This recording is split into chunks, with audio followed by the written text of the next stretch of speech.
देश के प्रधान सेवक नरेंद्र मोदी जी के उद्बोधन का आज न सिर्फ अयोध्या जी बल्कि उत्तर प्रदेश राममय हो चुका है, राष्ट्र राममय हो चुका है। इसलिए इस मंच से आप सभी को आगामी अंग्रेजी नववर्ष की नहीं बल्कि 22 जनवरी को जो 500 साल का इंतजार खत्म होगा उसके लिए हार्दिक शुभकामनाएं और अभिनंदन प्रेषित करती हूँ। यह हमारा सौभाग्य है कि भारतीय जनता पार्टी के कार्यकर्ता एक ऐसे लोकसभा क्षेत्र में सेवा दे रहे हैं जिस पर साल 2014 में जब भाजपा के प्रधानमंत्री पद के उम्मीदवार के रूप में नरेंद्र मोदी जी पधारे थे, तब उन्होंने अमेठी की जनता से एक आग्रह किया था। ऐलान नहीं किया था बल्कि जनता से ये कहा कि हम बदले की नहीं बल्कि बदलाव की राजनीति का प्रमाण अमेठी में देने आए हैं। साल 2014 का वो चुनाव मंचस्थ उपस्थित महानुभाव और मेरे सम्मुख बैठे भारतीय जनता पार्टी के वरिष्ठ कार्यकर्ता और नेताओं को स्मरण होगा। भाजपा के पास चुनाव लड़ने के लिए महज 20 से 22 दिन थे और उन 22 दिनों के अंतराल में जिस लोकसभा क्षेत्र में मात्र 30,000 से ज्यादा कभी वोट नहीं पड़ता था, उस 22 दिनों के अंतराल में वो वोट की संख्या 30,000 से बढ़कर 3 लाख तक पहुंच गई। ये भाजपा के कार्यकर्ताओं का परिश्रम था और जनता का हमें संकेत था, संदेश था कि अगर भारतीय जनता पार्टी नरेंद्र मोदी के उस संकल्प को धरातल पर उतार देगी तो अमेठी की पुण्य जनता भारतीय जनता पार्टी के एक उम्मीदवार को अमेठी में सेवा का मौका देगी।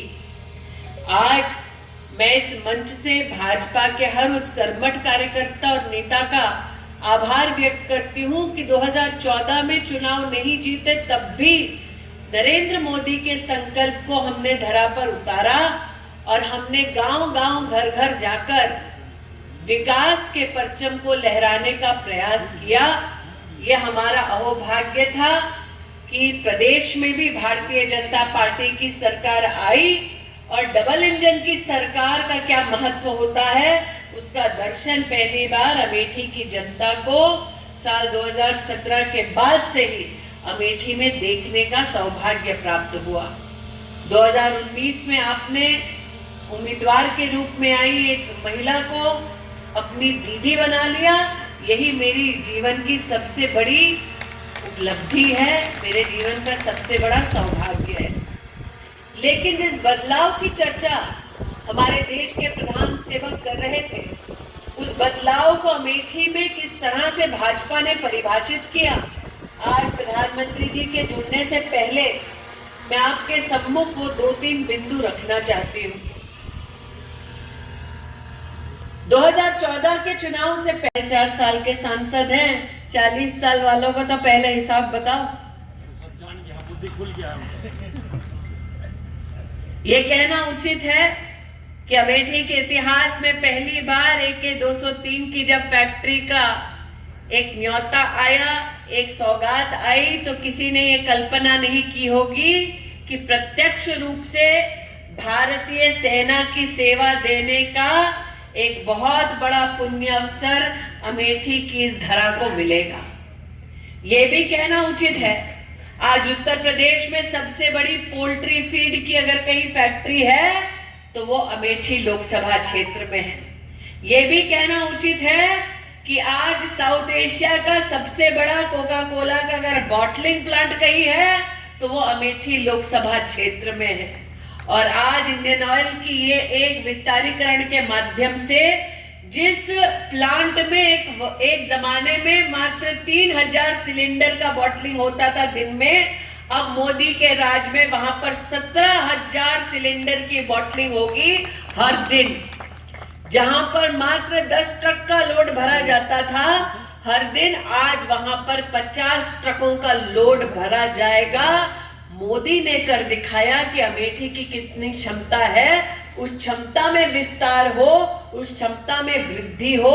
इसलिए आज हमको संकल्प लेना है कि बड़े व्यापार तो हम देख रहे हैं, लेकिन आज इस मंच पर छोटे व्यापारी को अगर सहयोग दिया जाए तो उसका छोटा व्यापार कितना बड़ा स्वरूप ले सकता है, उसका एक उदाहरण इसी मंच पर बैठा है राजेश अग्रवाल। कि अमेठी की एक संकरी गली में घर में बैठकर मसाला पीसता था एक व्यक्ति, और आज जिला पंचायत अध्यक्ष तो है ही, लेकिन देश के सबसे जो नामचीन मसालों की कंपनी है उनमें से एक कंपनी का नाम अमेठी के ही एक सुपुत्र के कर कमलों द्वारा सृजित एक कंपनी को ये खिताब मिला है। इसलिए आज मैं विशेष रूप से अमेठी में जो राष्ट्रीय बैंक संचालन कर रहे हैं उनको आभार व्यक्त करती हूं कि आज अमेठी में 2019 से लेकर सितंबर 2023 तक अगर आप छोटे छोटे व्यापारियों की संख्या देखें तो लगभग 1 लाख से ज्यादा छोटे व्यापारी को पूरे लोकसभा क्षेत्र में लगभग 1600 करोड़ का बिजनेस का लोन मात्र अमेठी जनपद में मिला है। अगर हम किसान की बात करें तो साल 2000 में अगर किसी से हम ये कहते हैं कि हम अमेठी के हैं तो उनको लगता कि हम एक ऐसे विकसित लोकसभा क्षेत्र के निवासी हैं जहां पर कोई भी विकास के संदर्भ में मानस को कमी शायद नहीं होगी। 2014 के चुनाव में पहली बार राष्ट्र के सम्मुख अमेठी की कुछ ऐसी सच्चाइयां बाहर आई जिसको देखकर राष्ट्र का एक एक नागरिक आश्चर्यचकित हो गया। मैं आज भी स्मरण करती हूं पिपरी गांव का, जिसने साल 2014 में चुनाव का बहिष्कार मात्र इसलिए किया क्योंकि उनका तब का सांसद उनकी गुहार को नहीं सुन रहा था। मंच पर आज राजा बाबू हैं, राम प्रसाद जी हैं, राजेश जी हैं। हमें याद है वो समय जब हम पिपरी गांव जब गए तो हमें सबसे ज्यादा इस बात का कष्ट हुआ कि कांग्रेस के प्रतिनिधि की वजह से, उसके कुशासन की वजह से लोगों का लोकतंत्र से भरोसा पिपरी गांव में उठ रहा है। मुझे आज भी याद है हमने गांव वासियों से कहा कि हम चुनाव के बाद आपकी कटान की समस्या का समाधान लेकर आएंगे। साल 2014 से लेकर 17 तक हम अमेठी से लेकर लखनऊ तक धक्के खाते रहे, प्रदेश की तब की सपा की सरकार से कहते रहे, लेकिन कोई समाधान हमको मिला नहीं। भारतीय जनता पार्टी की जब सरकार बनी तो पिपरी गांव के वर्षों के संघर्ष को हम समाप्त करने में और समाधान देने में हमारा सामर्थ्य बढ़ा। इसलिए आज उस वक्त को याद करते हुए मैं आभार व्यक्त करती हूं उन कार्यकर्ताओं का जिन्होंने संघर्ष के उस समय में भारतीय जनता पार्टी के कार्य को ही पुण्य कार्य समझकर इस संघर्ष को समाधान तक पहुंचाने में अपना योगदान दिया। आज हम एक बॉटलिंग प्लांट पर उपस्थित हैं और बॉटलिंग प्लांट पर उपस्थित हो इस राजनीतिक दौर की बात करना कुछ लोगों को अटपटा लगता होगा। आज के इस बॉटलिंग प्लांट का जो विस्तारीकरण का उद्घाटन नरेंद्र मोदी जी करने वाले हैं, ये बताता है कि अमेठी की क्षमता कितनी थी और उस क्षमता को ना पहचानते हुए कांग्रेस और सपा के जो नेतृत्व ने अमेठी के साथ दुर्भाग्यवश अन्याय किया, आज वो न्याय के रूप में परिवर्तित होते हमें प्रत्यक्ष अमेठी में देखने का सौभाग्य प्राप्त हो रहा है।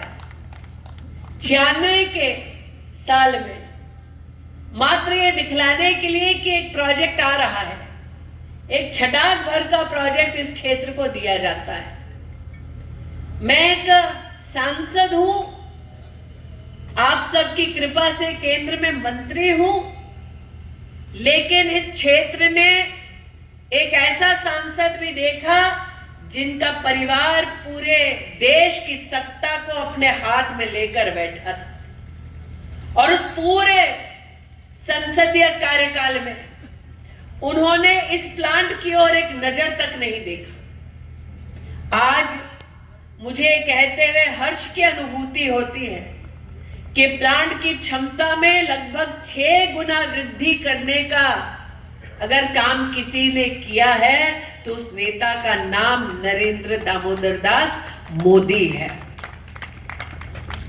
आज विषयों में अमेठी में नवाचार के माध्यम से नए उद्योग आएंगे, ऐसा मेरा विश्वास है। लेकिन मात्र उद्योग नहीं, मात्र छोटा व्यापार नहीं, बल्कि आज अमेठी को इस बात का भी अभिमान है कि एक तरफ 4,570 करोड़ का लोन हमारे अमेठी के किसान भाई, किसान परिवार प्राप्त कर चुके हैं।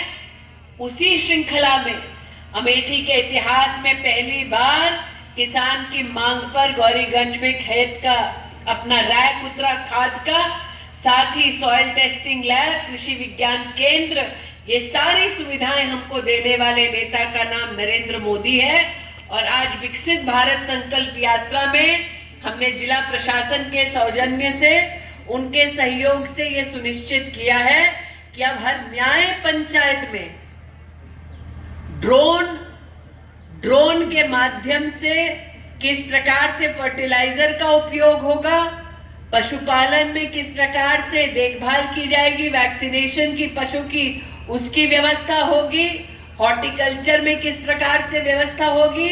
और हाल ही में हमने राजेश जी के साथ सभी जो व्यापार मंडल है उनकी भी एक छोटी बैठक की है कि अमेठी अब एग्रो प्रोसेसिंग में खेती और एग्रीकल्चर के साथ साथ बिजनेस दोनों के समन्वय से कैसे एक्सपोर्ट का धीरे धीरे हम लोग इसको एग्रो हब बनाएंगे, ये संकल्प हम सब लें तो मुझे लगता है मात्र बड़ा व्यापार, बड़ी फैक्ट्री नहीं, बल्कि छोटे स्तर पर प्रोसेसिंग के माध्यम से किसान और छोटा व्यापार भी अमेठी में पनप सकता है। आज गोविंद जी ने अपने उद्बोधन में कई योजनाओं का उल्लेख किया।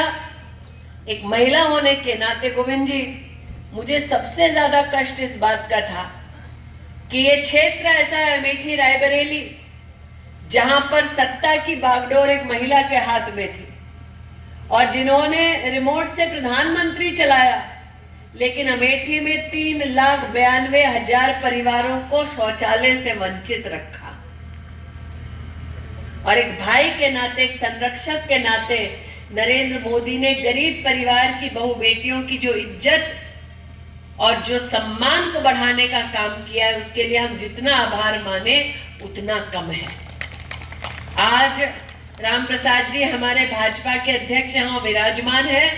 हम सब का भाजपाइयों का ये गौरव है कि अमेठी में 3 लाख किसान अब ऐसे हैं जिनके बैंक के खाते में सालाना 6,000 रुपया जाता है। ये वो अमेठी है जहां कमल का फूल खिला तो 3 लाख किसानों के बैंक के खाते में सालाना 6,000 रुपया गया है। और ये वही अमेठी है जिसने कांग्रेस के राज में सम्राट साइकिल के नाम पर किसानों की जमीनों को लुटते देखा।